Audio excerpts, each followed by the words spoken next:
코로나19 여파로 주택시장이 향후 1, 2년 동안 급락한 다음에 그 이후 점진적인 회복세를 맞이할 것이란 분석이 나왔습니다.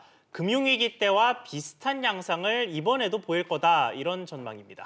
이달 서울 아파트값도 강남권을 중심으로 한 하락세가 계속되면서 상승률이 지난달에 비해 큰 폭으로 줄었습니다. 자세한 내용 취재기자와 이야기 나눠보겠습니다. 김한진 기자 나왔습니다.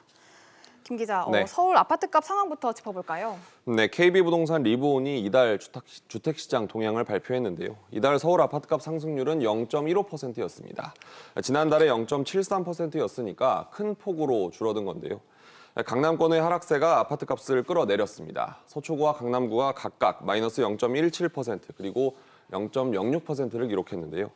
보유세 부담으로 다주택자들이 급매물을 잇따라 내놓고 있는데도 매수자들은 집값 추가 하락 우려에 선뜻 거래에 나서지 못하고 있는 상황입니다.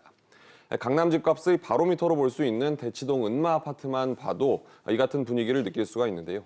지난 1, 2월까지만 해도 급매물이 일주일에 한 건 혹은 두 건 이렇게 나올까 말까였다면 요새는 하루에 한 건 넘게도 나오고 있습니다.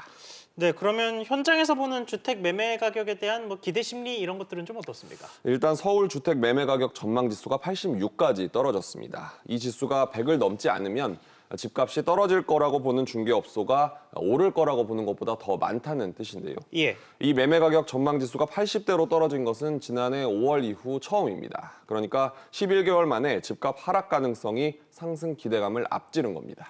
네, 그렇다면 전문가들의 앞으로의 집값 전망은 어떻습니까? 주택산업연구원이 주택사업자와 시장 전문가 150여 명을 대상으로 조사를 했는데요. 절반이 코로나19 여파로 집값이 앞으로 1, 2년 동안 크게 떨어진 다음 점진적인 회복세에 접어들 것이라고 답했습니다. 지난 2008년 금융위기 때와 같은 U자형 침체를 겪을 가능성이 높다고 본 겁니다.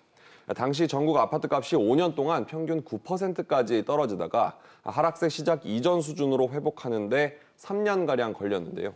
수도권 일부 지역의 경우는 전국 평균의 2배 이상인 20, 30%까지도 떨어지기도 했습니다. 네, 그런데 지금 김 기자가 이야기한 거는 전문가 절반의 의견이고 네. 나머지 절반의 의견이 어땠는지도 좀 궁금한데요. 일단 응답자의 30%는 올해 말까지 단기적으로 급락한 다음 내년 상반기부터 다시 회복세로 돌아서는 V자형 침체를 전망했습니다. 예. 반면 침체기가 3년에서 5년까지도 갈 것이라는 의견이 14%가량 나왔는데요.